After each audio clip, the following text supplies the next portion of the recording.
श्रीलंका और ऑस्ट्रेलिया के बीच हुआ हाई वोल्टेज ड्रामा करो या मरो वाले मुकाबले में हार गए कंगारू। मिचेल मार्श और ट्रेविस सेट के बाद पूरी टीम हुई फेल। पथुम निशंका को नहीं रोक पाए ऑस्ट्रेलियाई गेंदबाज। श्रीलंका की जीत के बाद बिगड़ा ग्रुप बी का समीकरण। ऑस्ट्रेलिया पर बढ़ा टी20 वर्ल्ड कप से बाहर होने का खतरा।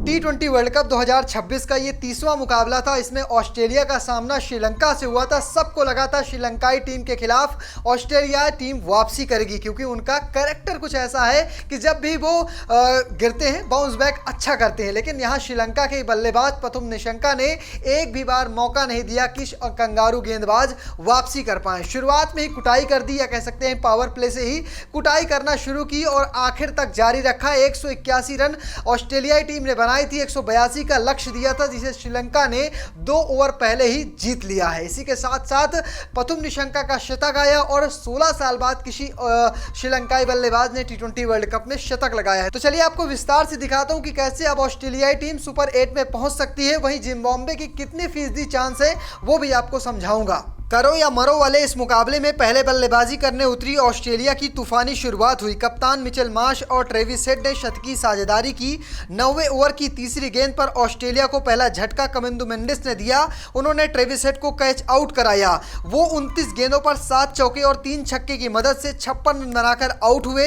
हेड ने 27 गेंद पर अर्धशतक पूरा किया। ऑस्ट्रेलिया को दूसरा झटका वेल्लेलागे ने दिया। उन्होंने 3 रन बनाकर खेल रहे कैमरन ग्रीन को अपना शिकार बनाया। हेमंता ने 54 रन बनाकर खेल रहे मिचेल मार्श को चलता किया। टिम डेविड सिर्फ 6 रन बना पाए। 22 रन बनाकर मैक्सवेल आउट हो गए। इसके बाद तो विकेटों का पतझड़ आ गया। कुल मिलाकर ऑस्ट्रेलियाई टीम सिर्फ 181 रन बना पाती है। शुरुआती या कहें पहले के 6 ओवर में एक भी विकेट नहीं गंवाती ये ऑस्ट्रेलियाई टीम। मिचेल मार्श और ट्रेविस हेड तूफान खड़ा कर देते हैं, लेकिन जब मिडिल ओवर शुरू होता है वहां पर टीम को 4 झटके लगते हैं, लेकिन फिर भी टीम 90+ रन बनाने में कामयाब रह जाती है। लेकिन जब डेथ ओवर आता है, जहां पर ऑस्ट्रेलियाई टीम का लोहा माना जाता है कि हर ओवर में इनका रन रेट वहां पर 10 होना था, लेकिन यहां पर ऑस्ट्रेलियाई बल्लेबाज नहीं चल सके। आखिरी के 4 ओवरों में अपने 6 विकेट गंवा देते हैं और पूरी तरह से बैकफुट पर आ जाते हैं। रनों की बात करें तो ऑस्ट्रेलियाई टीम सिर्फ और सिर्फ 21 रन बना पाती है, लेकिन यहां पर तारीफ करनी पड़ेगी श्रीलंकाई गेंदबाजी की। हेमंता को मौका मिला था, हेमंता ने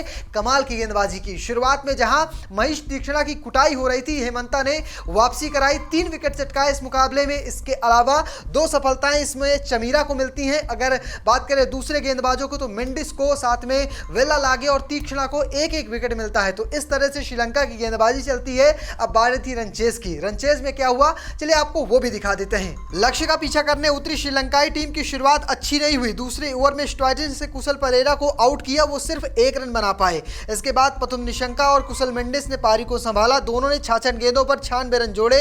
श्रीलंका को दूसरा झटका स्टॉइनिस ने ही दिया। उन्होंने 51 रन बनाकर खेल रहे कुशल मेंडिस को आउट किया। यहां से पथुम निशंका का साथ पवन रत्नायके ने दिया। दोनों ने 34 गेंद पर 79 रनों की साझेदारी की और टीम को जीत दिलाई। पथुम निशंका ने 52 गेंद पर शतक जड़ा। उनके बल्ले से 10 चौके और 5 छक्के निकले।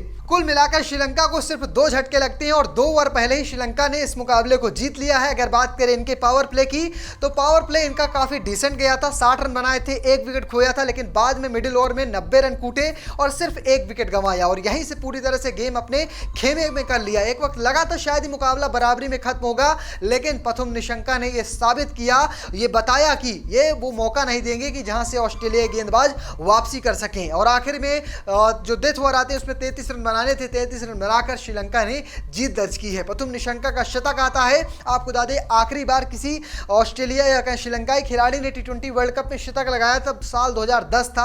वहां पर वेस्टइंडीज के खिलाफ महिला जयवर्धन जो उस वक्त के कप्तान थे उन्होंने शतक लगाया था। लेकिन अब बारी थी पथुम निशंका के। इस नए युवा जोश ने बता दिया कि भाई जब भी मौका मिलेगा, टीम की जब भी जरूरत होगी वो दमखम दिखाएंगे, वो शतक लगाएंगे, रन बनाएंगे। और इसी के साथ ग्रुप बी में ग्रुप बी से पहली टीम बनी है श्रीलंका जिसने सुपर 8 के लिए क्वालिफाई किया है। अगर बात करें ऑस्ट्रेलियाई टीम की तो ऑस्ट्रेलिया टीम के लिए खतरा बढ़ गया है। अगर श्रीलंका के अलावा ग्रुप बी का हाल देखें तो वहां पर दूसरे पायदान पर आती है जिम्बाब्वे, जिसने ऑस्ट्रेलिया को करारी शिकस्त दी है। अब की उन्हें या कहें उनके 2 मुकाबले अभी भी बाकी हैं। एक मुकाबला उन्हें आयरलैंड से खेलना है, जबकि दूसरा मुकाबला श्रीलंका से खेलना है। श्रीलंका से जीतना मुश्किल है, लेकिन आयरलैंड से अगर वो मुकाबला जीत जाते जो उनका अगला ही मुकाबला है, बड़े आराम से जिम्बाब्वे सुपर 8 के लिए क्वालिफाई कर जाएगी क्योंकि उसके 6 पॉइंट हो जाएंगे और ऑस्ट्रेलियाई टीम के पास सिर्फ मौका है 4 पॉइंट तक पहुंचने का। तो अगर जिम्बाब्वे आयरलैंड को हरा देती है तो सीधे तौर पर वो सुपर 8 के लिए क्वालिफाई कर जाएगी। और आपको बता दें 2010 के बाद ऐसे पहली बार होगा जब ऑस्ट्रेलियाई टीम लीग मुकाबलों से ही बाहर हो जाएगी।